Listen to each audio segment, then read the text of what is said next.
Hello students, I am Sangram Sawan and you are watching Sahyadri Biology Plus. आजपासून या चॅनलवर आपण 12th बोर्डसाठी बायोलॉजीच्या important पॉईंटची सिरीज चालू करणार आहे. ज्या सिरीज मधल्या पॉईंट्सच्या मदतीने तुम्ही काय करू शकता, बायोलॉजीमध्ये कमीत कमी पिरियडमध्ये मॅक्झिमम स्कोर जो आहे तो काय करू शकता, अचीव करू शकता. गेली 3 वर्ष आपण वेगवेगळ्या मीडियममधून स्टुडंटला जे इम्पॉर्टंट पॉईंट्स आहेत ते प्रोव्हाइड करतोय आणि 3 वर्षांची हिस्ट्री आहे की आपण सांगितलेला पॉईंट्स व्यतिरिक्त बोर्डमध्ये कुठलाही क्वेश्चन विचारला गेलेला नाही. तर खूप जास्त रिसर्च, स्टडी आणि ॲनालिसिस करून आपण काय केलेत, काही पॉईंट्स निवडलेले आहेत बायोलॉजीमधून, बायोलॉजीच्या सिलेबसमधून, ज्या पॉईंटवरती आतापर्यंत क्वेश्चन आलेले आहेत आणि जे पॉईंट तुम्हाला मॅक्झिमम स्कोर जो आहे तो काय करून देऊ शकतात, अचीव करून देऊ शकतात. म्हणजे तुम्ही कुठल्याही कॅटेगरीचे विद्यार्थी असाल, तुमचा 100% स्टडी झाला असेल बायोलॉजीचा, तुमचा मॉडरेट स्टडी झाला असेल बायोलॉजीचा, किंवा अगदी तुम्ही बायोलॉजीच्या स्टडीला सुरुवात करत असाल, म्हणजे 0% जरी तुमचा अभ्यास झाला असेल तरी या सिरीजच्या मदतीने तुम्ही 70 to 90+ इतका जो स्कोर आहे तो काय करू शकता, बायोलॉजीमध्ये अचीव करू शकता. तर अशी खूप हेल्पफुल आणि इम्पॉर्टंट सिरीज जी आहे ती आपण काय करतो, या चॅनलच्या माध्यमातून स्टार्ट करत आहोत. तर ही जी सिरीज आपण स्टार्ट करतो, या सिरीजचा आज पहिला दिवस आहे आणि या पहिल्या दिवशी आपण एक असा टॉपिक निवडलेला आहे ज्याच्यामध्ये खूप धमाकेदार मार्क्सचं जे वेटेज आहे ते प्रेझेंट आहे. तुम्हाला सगळ्यांना हा टॉपिक कळला असेल, जो आहे बायोलॉजीच्या सिलेबस मधला 9th टॉपिक, ज्याचं नाव आहे कंट्रोल अँड कोऑर्डिनेशन.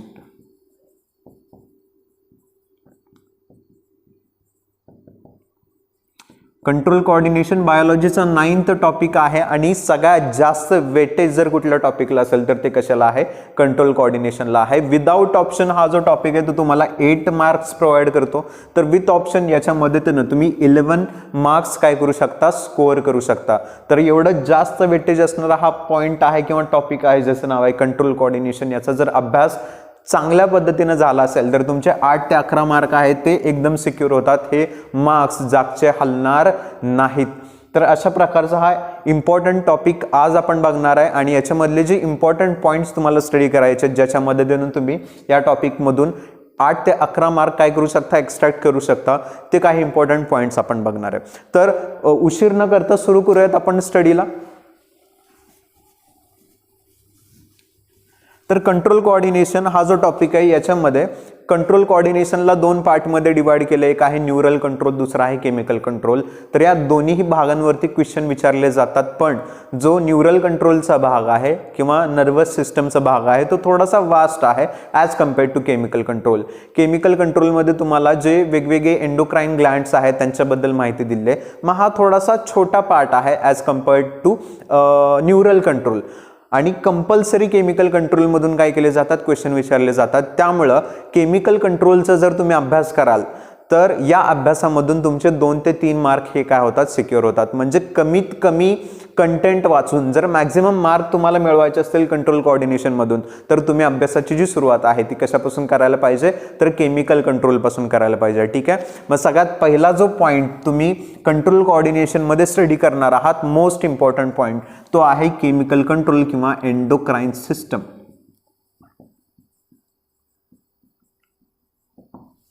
ठीक आहे. एंडोक्राइन सिस्टम किंवा केमिकल कंट्रोल हा तुमचा सगळ्यात पहिला गोल असणार आहे कशामध्ये, कंट्रोल अँड कोऑर्डिनेशनमध्ये.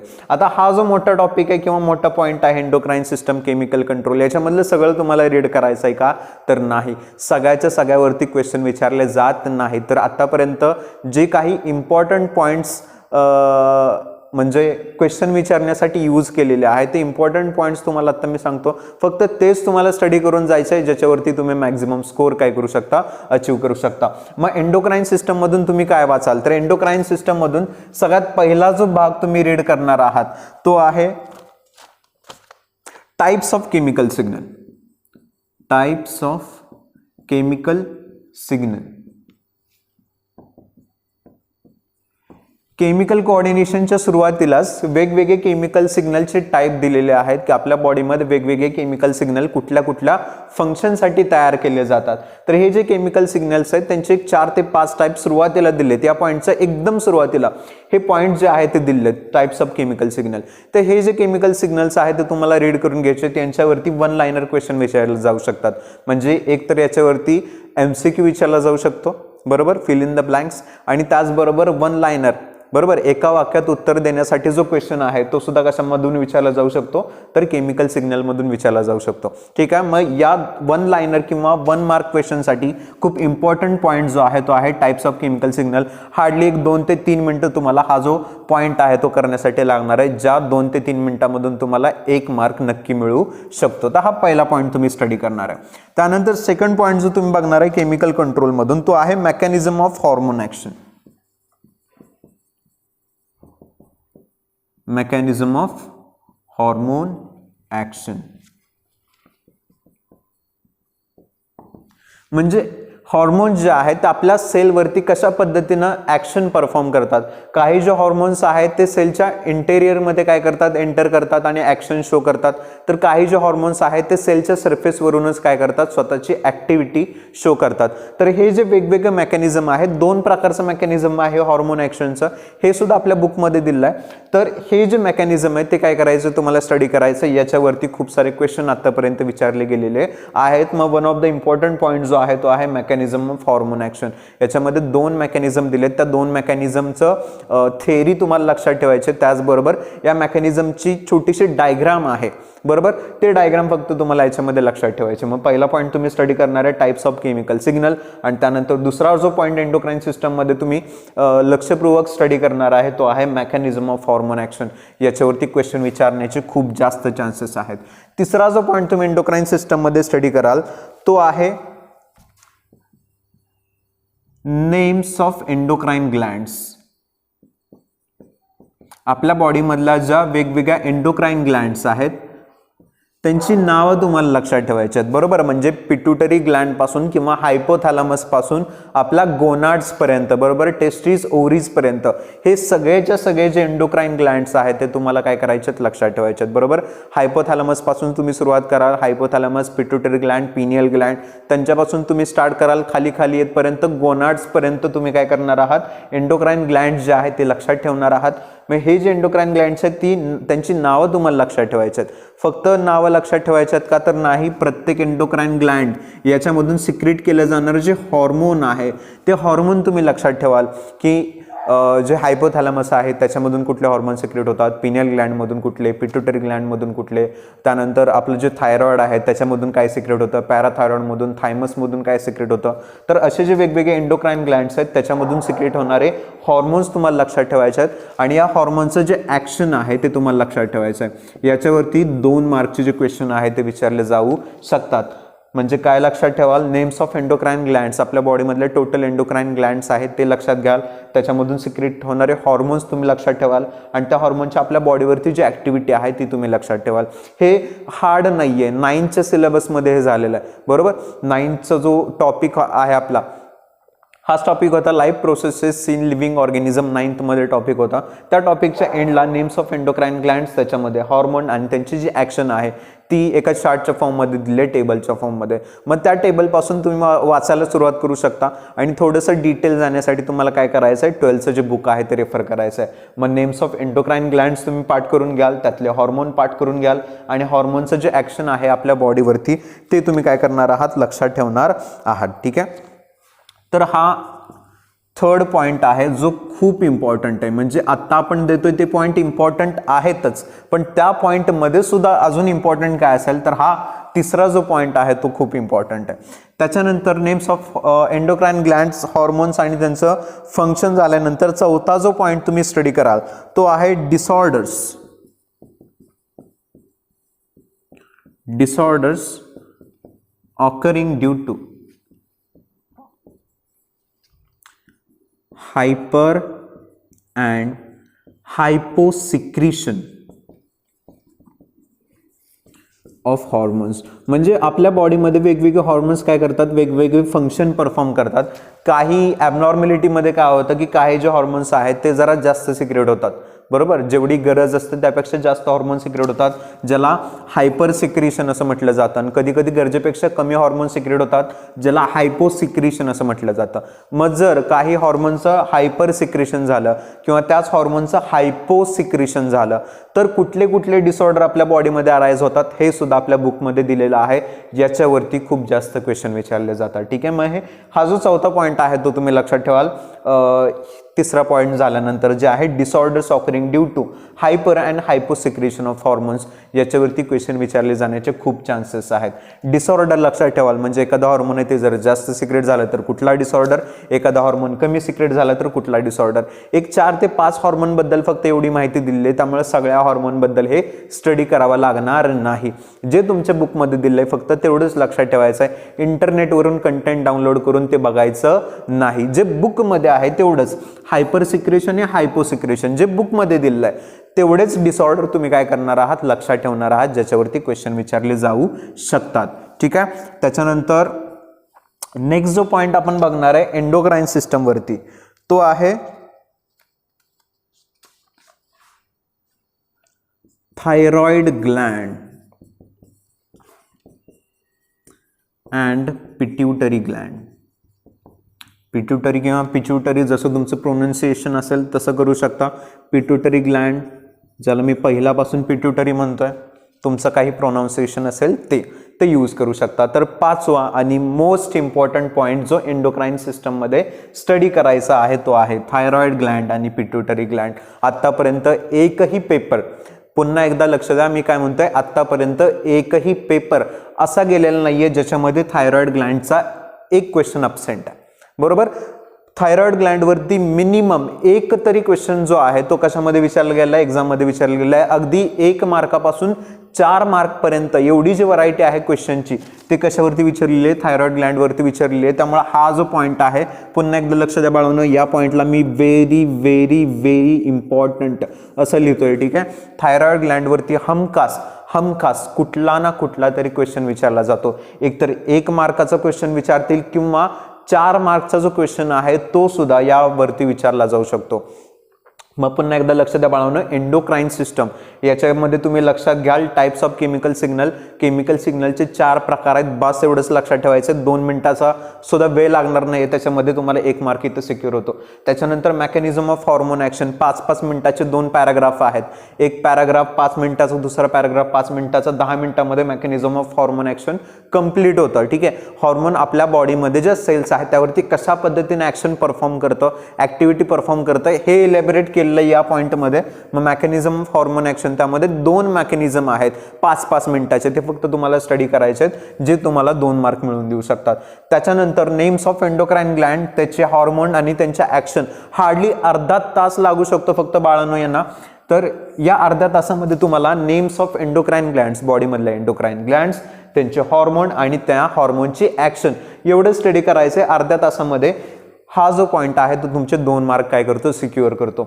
आणि त्याच्यानंतर 4था पॉइंट तुम्ही स्टडी कराल तो आहे disorders occurring due to hyper and hyposecretion of hormones. एक 2 ते 3 किंवा मॅक्झिमम 4-5 हॉर्मोन्स आहेत. त्या हॉर्मोनचं हायपर सिक्रेशन आणि हायपोसिक्रेशन जर बॉडीमध्ये झालं तर कुठले डिसऑर्डर होतात हे फक्त आपल्याला बुकमध्ये दिलंय. बुकच्या व्यतिरिक्त हा जो पॉइंट आहे तो रीड करायचा नाहीये. बुकमध्ये जेवढं दिलं हायपर सिक्रेशन हायपोसिक्रेशन ऑफ हॉर्मोन त्याच्याबद्दलच तुम्हाला स्टडी करायचा आहे. हा जो क्वेश्चन आहे तो तुमचे 3 मार्क सिक्युअर करतो. त्याच्यानंतर मोस्ट इम्पॉर्टंट पॉइंट जो तुम्ही स्टडी करणार आहात एंडोक्राइन सिस्टम मधून तो आहे thyroid gland and pituitary gland. यांच्यावरती डिटेल क्वेश्चन विचारले जातात. मग इथं थायरॉइड ग्लँड आणि पिट्यूटरी ग्लँड याच्याबद्दल तुम्हाला मी एक छोटासा काय म्हणू शकतो आपण उपदेश देऊ शकतो की थायरॉइड ग्लँड आणि पिट्यूटरी ग्लँड ही लाईन टू लाईन रीड करायचे. काय म्हणतो मी, thyroid gland and pituitary gland line to line read करा. आणि हे जे रीडिंग आहे ते तुम्हाला कधीही निराशा देणार नाही. जेव्हा तुम्ही एक्झाममध्ये जाल आणि जेव्हा तुम्ही थायरॉइड ग्लँड आणि पिट्यूटरी ग्लँडवरती एखादा क्वेश्चन बघाल तेव्हा हे शब्द आठवतील तुम्हाला बाळांनो, कारण याच्यावरती खूप जास्त क्वेश्चन आतापर्यंत विचारलेले आहेत आणि ह्या वर्षी सुद्धा हे जे क्वेश्चन आहे ते विचारले जाण्याचे चान्सेस आहेत. बरोबर. मग थायरॉइड ग्लँड आणि पिट्यूटरी ग्लँड तुम्हाला स्पेशली कसं करायचं, लाईन टू लाईन, एक लाईन मिस करायचं नाहीये.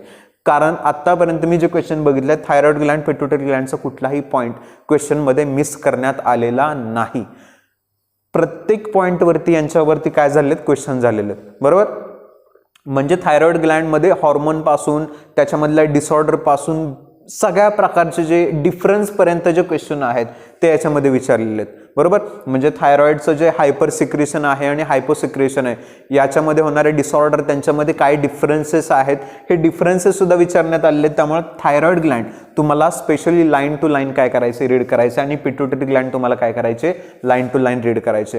मग हे जेव्हा तुम्ही कराल एंडोक्राईन सिस्टम या पद्धतीनं तुमचे 3 मार्क काय होतील, सिक्युअर होतील. बरोबर. मग 3-4 मार्कसाठी हे खूप कमी कष्ट आहे. त्यामुळं हा जो पॉईंट आहे तो तुम्हाला काय करायचं, लक्षात घ्यायचा. मी ह्याचा स्क्रीनशॉट काढून घेऊ शकता किंवा पॉज करून राईट डाऊन करू शकता. हे जे पॉईंट आहे ते तुम्हाला काय करून देतील, तर 8 ते 11 पैकी 4 मार्क मिनिमम काय करून देतील, प्रोव्हाइड करून देतील. ठीक आहे. मग हा सगळ्यात पहिल्यांदा पॉईंट तुम्हाला रीड करायचा आहे कंट्रोल कोऑर्डिनेशन मधून. ओके. त्याच्यानंतर कंट्रोल कोऑर्डिनेशन मध्ये तुम्ही नेक्स्ट काय वाचाल बाळून,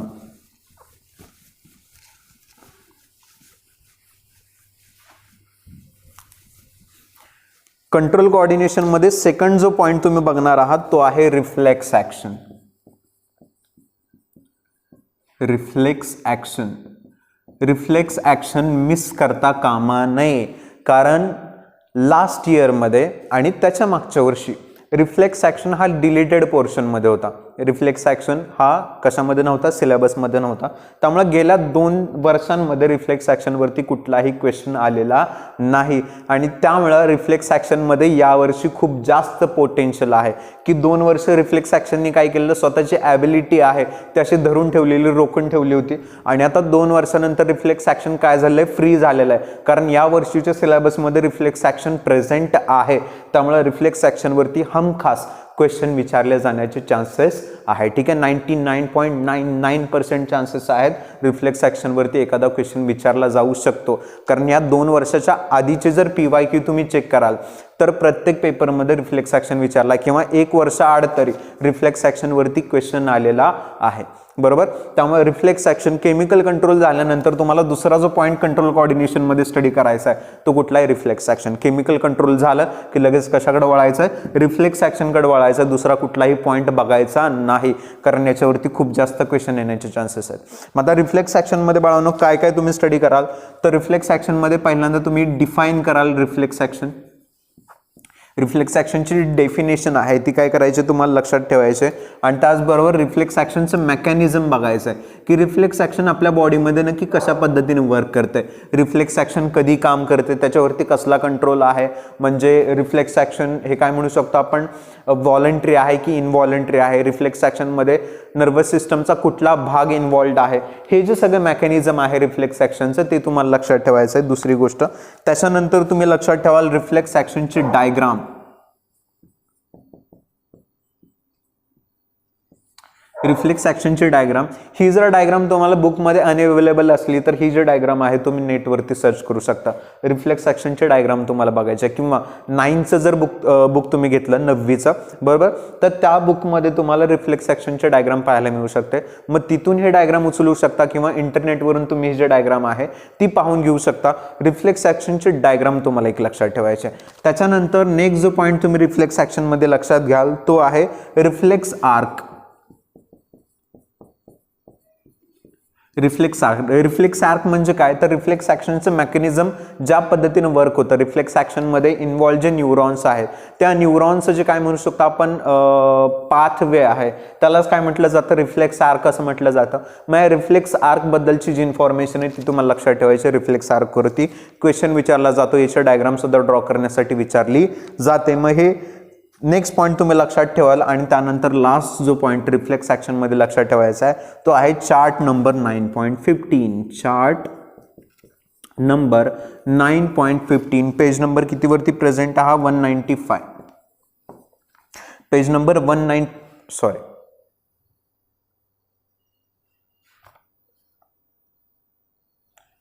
चुकीचं पेज सांगितलं असो. तर रिफ्लेक्स ऍक्शन मध्येच तुम्ही बघू शकता चार्ट नंबर 9.15. बरोबर. हा जो चार्ट आहे या चार्टमध्ये कुठली माहिती दिली आहे, तर रिफ्लेक्स ऍक्शन जे आहेत त्याचे टाइप्स तुम्हाला सांगितले आहेत बाळांनो. रिफ्लेक्स ऍक्शनचे टाइप्स, तर रिफ्लेक्स ऍक्शनच्या टाइप्स वरती सुद्धा काय केला जातो, क्वेश्चन विचारला जातो. त्यामुळे हा जो 5वा पॉईंट आहे तो मी रिफ्लेक्स ऍक्शन वरती लक्षात घ्याल आणि तुमचा हमखास काय होणार आहे, फायदा होणार आहे. तर जो सेकंड मोस्ट इम्पॉर्टंट पॉईंट आहे कंट्रोल कोऑर्डिनेशन मधला तो आहे रिफ्लेक्स ॲक्शन, ज्याच्यामध्ये तुम्ही लक्षात ठेवाल डेफिनेशन रिफ्लेक्स ॲक्शनची, त्याच्यानंतर त्याचं मेकॅनिझम, त्याचे डायग्राम, रिफ्लेक्स आर्क आणि चार्ट नंबर 9.15 ज्याच्यामध्ये काय प्रेझेंट आहेत, रिफ्लेक्स ॲक्शनचे टाइप्स प्रेझेंट आहेत. हे नेक्स्ट जो पॉईंट आहे तो तुम्हाला करून घ्यायचा आहे हवाला.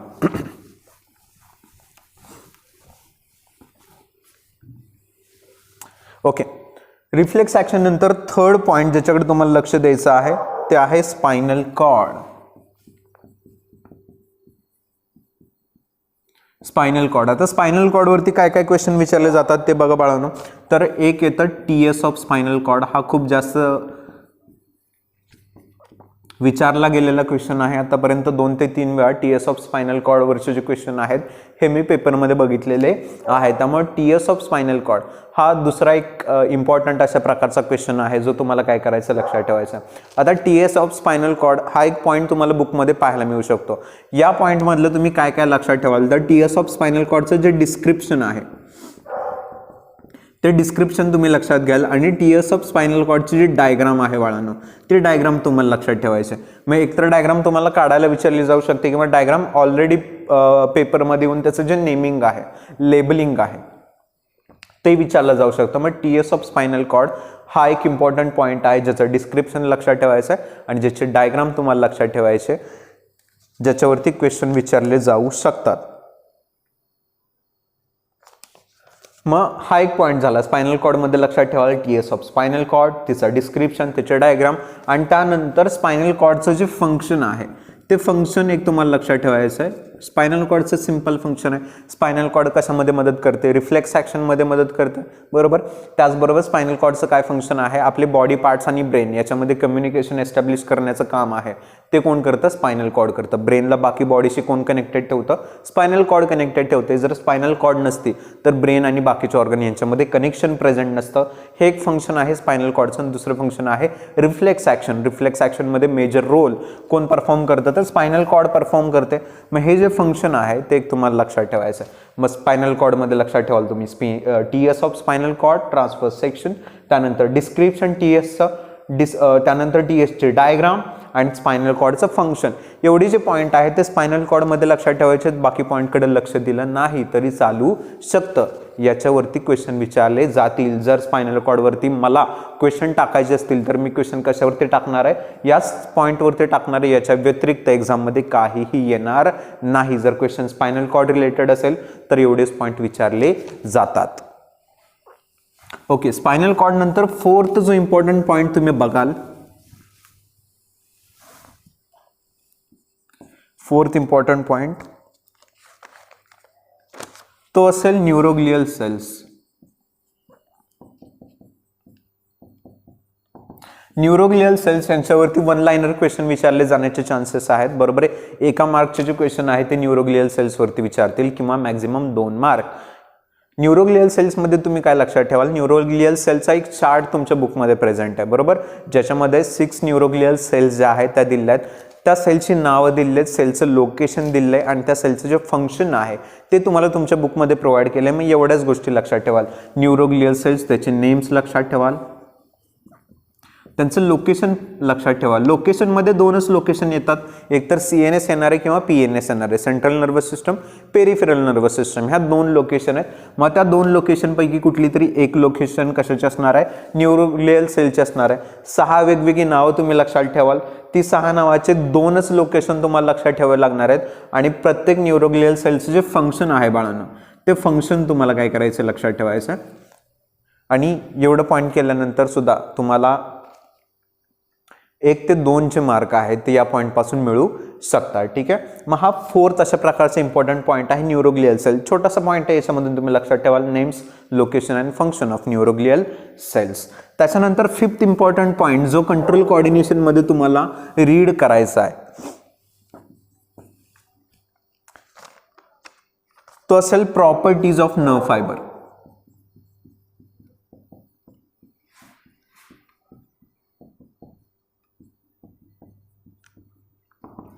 इरिटॅबिलिटी, एक्साइटॅबिलिटी, कंडक्टिव्हिटी अशा प्रकारचे जे काही प्रॉपर्टीज आहेत नर्व फायबरच्या त्या आपल्याला आपल्या बुकमध्ये दिल्यात बरोबर. ह्या ज्या प्रॉपर्टीज आहेत नर्व फायबरच्या त्या लक्षात ठेवायच्या. याच्यावरती सुद्धा 3 ते 4 मार्क्सचा क्वेश्चन विचारला गेलेला आहे खूप जास्त वेळा, आणि ह्या वर्षी सुद्धा चान्सेस आहेत की याच्यावरती काय केलं जाऊ शकतो, क्वेश्चन विचारला जाऊ शकतो. आणि प्रॉपर्टीज ऑफ नर्व फायबर हा जो एक पॉईंट आहे तो तुम्हाला खूप मदत करून देणार आहे. मग हा 5वा पॉईंट तुम्हाला लक्षात ठेवायचा आहे, प्रॉपर्टीज ऑफ नर्व फायबर. हा झाल्यानंतर 6 पॉईंट तुम्ही लक्षात ठेवाल तो आहे मेनिंजेस अँड CSF. मेनिंजेस म्हणजे ब्रेनला कव्हर करणारे जे प्रोटेक्टिव्ह लेयर्स आहेत स्पॉन्जी, ज्याच्यामध्ये काय येतं, ड्युरा मॅटर येतं, अराक्नॉइड मॅटर येतं आणि पाया मॅटर येतं. हे 3 मेनिंजेस तुम्हाला लक्षात ठेवायचे आहेत. 3 मेनिंजेस बद्दल थोडीफार माहिती बुकमध्ये दिली आहे, ती लक्षात ठेवायची. मेनिंजेसचे फंक्शन तुम्हाला लक्षात ठेवायचे आहेत. आणि त्यानंतर सेरिब्रोस्पायनल फ्लुइड. सेरिब्रोस्पायनल फ्लुइडमध्ये काय लक्षात ठेवाल, हे फ्लुइड कुठं प्रेझेंट असतं ते लक्षात ठेवाल, याचं लोकेशन. त्याच्यानंतर हे जे फ्लुइड आहे ते फ्लुइड कुठून सिक्रेट होतं, सिक्रेशनचं लोकेशन तुम्ही लक्षात ठेवाल. आणि सेरिब्रोस्पायनल फ्लुइड याचं जे फंक्शन आहे ते तुम्हाला लक्षात ठेवायचं आहे. म्हणजे मेनिंजेसमध्ये 3 मेनिंजेस आहेत. ह्या 3 मेनिंजेसची नावं तुम्ही लक्षात ठेवाल, लोकेशन, फंक्शन लक्षात ठेवाल. CSF मध्ये CSFचं लोकेशन लक्षात ठेवाल आणि त्याच्यानंतर CSFचं फंक्शन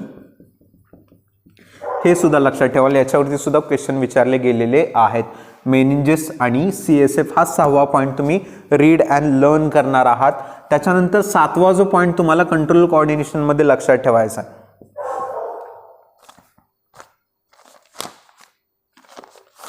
तो आहे ब्रेन. त्याच्या आधी हे लिहून घेऊ शकता, प्रॉपर्टीज ऑफ नर्व फायबर आणि मेनिंजेस अँड CSF. त्याच्यानंतर 7th जो इम्पॉर्टंट पॉइंट आहे तो आहे brain. 7th important point control coordination मधला ब्रेन. आता ब्रेन खूप वास्ट अशा प्रकारचं कंटेंट आहे ब्रेनमध्ये सुद्धा. मग ह्या ब्रेनमध्ये तुम्ही काय काय रीड कराल किंवा काय काय लक्षात ठेवाल बघा. तर ब्रेनमध्ये तुम्हाला सगळ्यात पहिला जो पॉइंट तुम्ही कराल ब्रेनवाला तो आहे पार्ट्स ऑफ ब्रेन.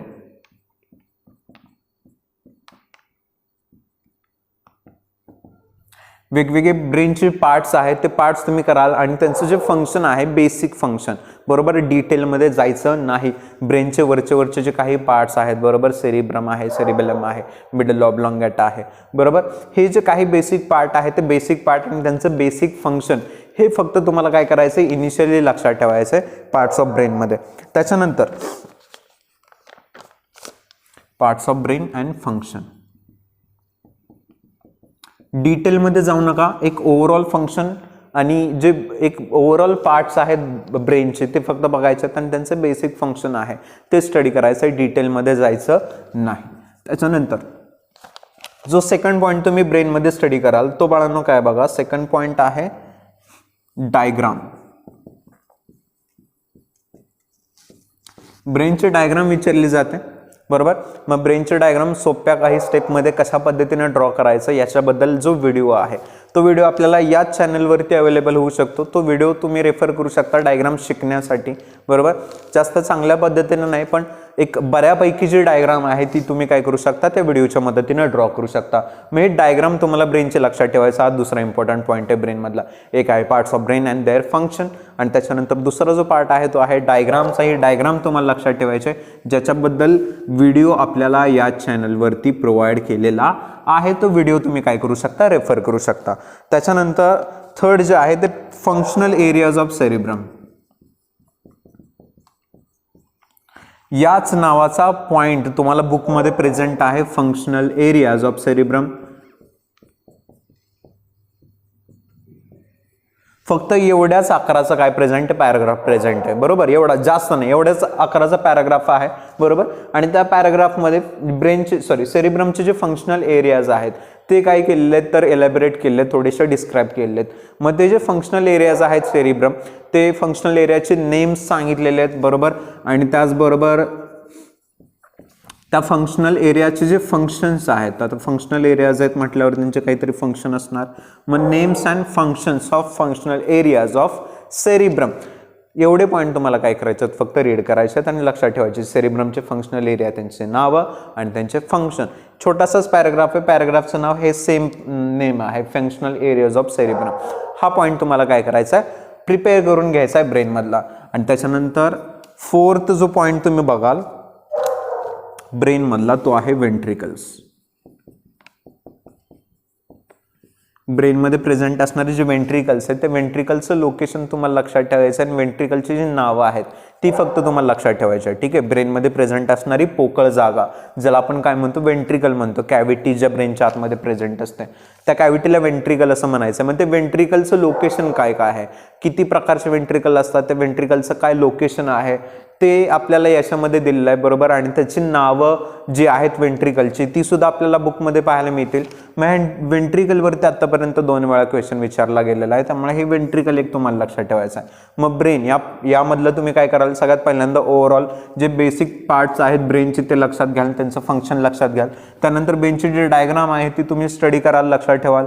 त्याच्यानंतर फंक्शनल एरियाज ऑफ सेरिब्रम हा जो पॉईंट आहे तो तुम्ही रीड कराल. त्याच्यानंतर व्हेंट्रिकल जे आहेत ब्रेनमधले ते काय करायचे तुम्हाला रीड करून लक्षात ठेवायचे आहेत. आणि याच्यासोबत ब्रेनचा जो पार्ट आहे तो काय होतो, कंप्लीट होतो. त्याच्यानंतर 8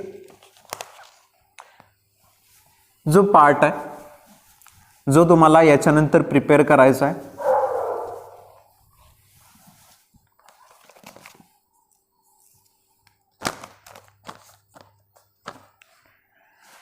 तो आहे टेबल ऑफ क्रॅनियल नर्व्स.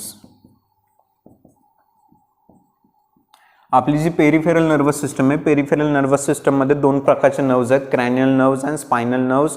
म्हणजे क्रॅनियल नर्व्स आहेत, तर क्रॅनियल नर्व्सचा टेबल दिला आहे. टोटल 12 पेअर्स आहेत क्रॅनियल नर्व्सच्या. मध्ये 12 पेअर्स, त्यांचा नंबर, त्यांचे जे नेम्स आहेत, फंक्शन्स आहेत, हे आपल्याला त्या टेबलमध्ये दिलेत.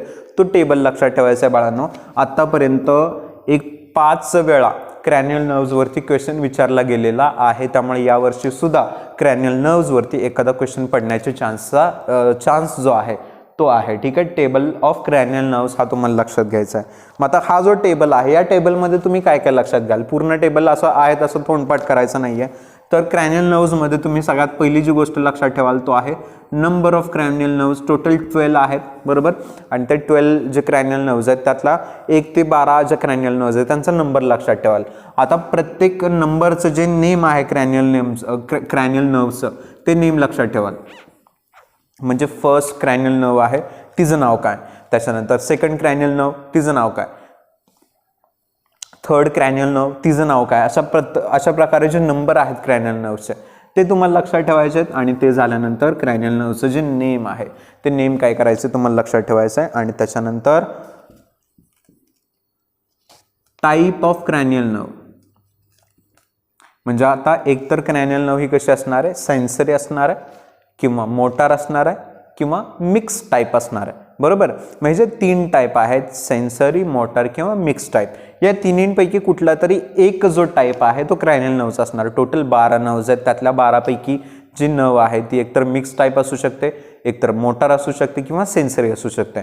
मग ह्या 12 पैकी कुठली नर्व सेन्सरी, कुठली मोटार आहे, कुठली मिक्स टाईप आहे, हा जो टाईप आहे तो टाईप तुम्हाला काय करायचं लक्षात ठेवायचा आहे. आणि त्याच्यानंतर चौथा जो पॉईंट तुम्ही लक्षात ठेवाल याच्यामध्ये ते आहे फंक्शन ऑफ क्रॅनियल नर्व. पहिल्या नर्वचं काय फंक्शन आहे, दुसरीचं काय फंक्शन आहे, तिसरीचं, असं 12 पर्यंत प्रत्येक क्रॅनियल नर्वचं काय फंक्शन आहे हा चौथा पॉईंट तुम्हाला लक्षात ठेवायचा. मग टेबल ऑफ क्रॅनियल नर्व याच्यामधून तुम्ही काय रिमेंबर कराल, number of cranial nerve, name of cranial nerve, type of cranial nerve and function of cranial nerve. हे हेडिंग तुम्हाला त्या टेबलमध्ये पाहायला मिळेल. ते हेडिंग बघायचं आणि बाकीचं सगळं कंटेंट आहे तो काय करायचं तुम्हाला लक्षात ठेवायचं आहे. म्हणजे टेबल ऑफ क्रॅनियल नर्व हा एक इम्पॉर्टंट पॉईंट आहे ज्याच्यावरती क्वेश्चन विचारला जाऊ शकतो. त्याच्यानंतर 9th पॉइंट जो तुम्हाला लक्षात ठेवायचा तो आहे formation of spinal nerve. Formation of typical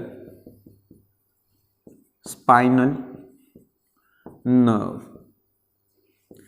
typical spinal नर्वचं फॉर्मेशन कशा पद्धतीने होतं. ठीक आहे. स्पायनल कॉर्डमधून ज्या नर्व्स बाहेर पडतात त्यांना स्पायनल नर्व म्हटलं जातं. तर ह्या ज्या स्पायनल नर्व्स आहेत त्या कशा पद्धतीनं फॉर्म होतात ते फॉर्मेशनबद्दल एक पॅराग्राफ जो आहे डिस्क्राईब करणारा तो बुकमध्ये प्रेझेंट आहे. त्या पॅराग्राफवरती क्वेश्चन विचारले जातात. त्याचबरोबर formation of typical spinal nerve याचे एक डायग्राम सुद्धा प्रेझेंट आहे. मग याच्यामध्ये याचं डिस्क्रिप्शन तुम्ही लक्षात ठेवाल अँड डायग्राम जी आहे ती डायग्राम बाळांनो तुम्ही काय करणार आहात त्याच्यामध्ये लक्षात ठेवणार आहात. 9th पॉईंट कंट्रोल कोऑर्डिनेशन मधला तुम्हाला स्टडी करायचा आहे formation of typical spinal nerve, ज्याच्यामध्ये तुम्ही लक्षात ठेवाल त्याचं डिस्क्रिप्शन आणि त्याची डायग्राम. त्याच्यानंतर 10th जो पॉईंट तुम्ही बघाल याच्यामध्ये तो आहे types of receptor.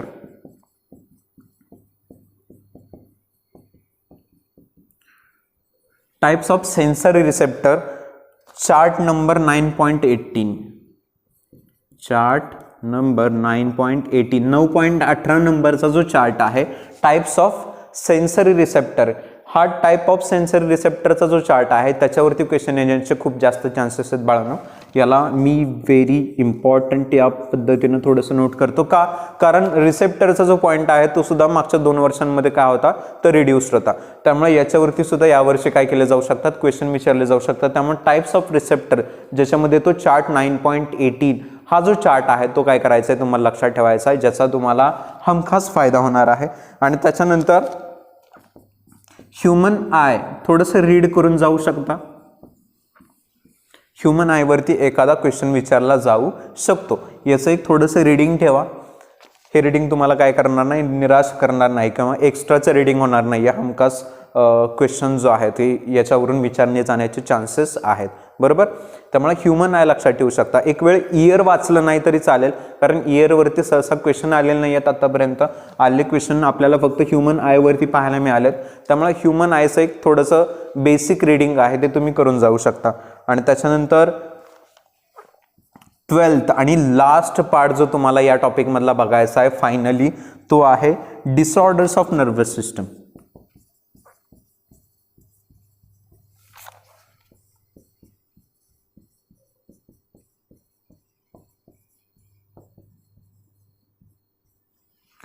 Nervous system related disorder जे आहे ते डिसऑर्डर सुद्धा आपल्याला आपल्या बुकमध्ये दिलेत, बरोबर. म्हणजे जे केमिकल कोऑर्डिनेशन आहे, केमिकल कोऑर्डिनेशनच्या जस्ट आधी डिसऑर्डर ऑफ नर्वस सिस्टम हा जो पॉईंट आहे तो दिलेला आहे. नर्वस सिस्टम जिथं संपते केमिकल कोऑर्डिनेशन स्टार्ट होतं, त्या दोघांच्या मध्ये हा पॉईंट प्रेझेंट आहे डिसऑर्डर ऑफ नर्वस सिस्टम. मग हे 2 डिसऑर्डर फक्त दिले, ते 2 डिसऑर्डर तुम्हाला काय करायचे आहेत नर्वस सिस्टम बद्दल लक्षात ठेवायचे आहेत. आता क्वेश्चन कशा पद्धतीने विचारले जातात, क्वेश्चनचं फॉर्मॅट लक्षात ठेवा. तुम्हाला डिसऑर्डरचं जे सिम्पटम आहे ते सिम्पटम दिलं जातं बाळांनो. म्हणजे फॉर एक्झाम्पल असा क्वेश्चन विचारतात की एक पर्सन आहे रमेश सुरेश कुठल्या तरी नावाचा, आणि त्या रमेश सुरेशला कुठल्या तरी डिसऑर्डर म्हणजे कुठल्या तरी सिम्पटम दिसत आहेत, असे सिम्पटम्स आहेत. तर हे जे सिम्पटम आहेत त्या सिम्पटमवरून तुम्हाला काय करायचं असतं, डायग्नोज करायचं असतं की तो जो रमेश सुरेश आहे त्याला नक्की कुठला डिसऑर्डर प्रेझेंट आहे, बरोबर. अशा पद्धतीने सिम्पटमवरून सुद्धा काय विचारले जाऊ शकतात, डिसऑर्डर विचारले जाऊ शकतात, किंवा डिसऑर्डरचं नाव देऊन त्याचे सिम्पटम आणि रिझन्स आहेत ते विचारले जाऊ शकतात. कुठल्याही पद्धतीने याच्यावरती क्वेश्चन येऊ शकतो. मग हा एक शेवटचा इम्पॉर्टंट पॉईंट तुम्ही लक्षात ठेवणार आहात, डिसऑर्डर्स ऑफ नर्वस सिस्टम, ठीक आहे. आणि याच्यासोबत कंट्रोल कोऑर्डिनेशनचे जे IMP पॉईंट्स आहेत ते काय होतात, कंप्लीट होतात. फक्त शेवटी काही डिफरन्सेस बाळांना लक्षात ठेवा जे विचारले जाऊ शकतात. डिफरन्स जर क्वेश्चन आला तर डिफरन्स तुम्ही कशा कशामध्ये लक्षात ठेवणार आहे. एक डिफरन्स तुम्ही लक्षात ठेवणार सेरिब्रम वर्सेस सेरिबेलम, हा एक डिफरन्स तुम्हाला लक्षात ठेवायचा. आणि दुसरा जो डिफरन्स तुम्ही लक्षात ठेवाल तो आहे सिम्पॅथेटिक वर्सेस पॅरासिम्पॅथेटिक.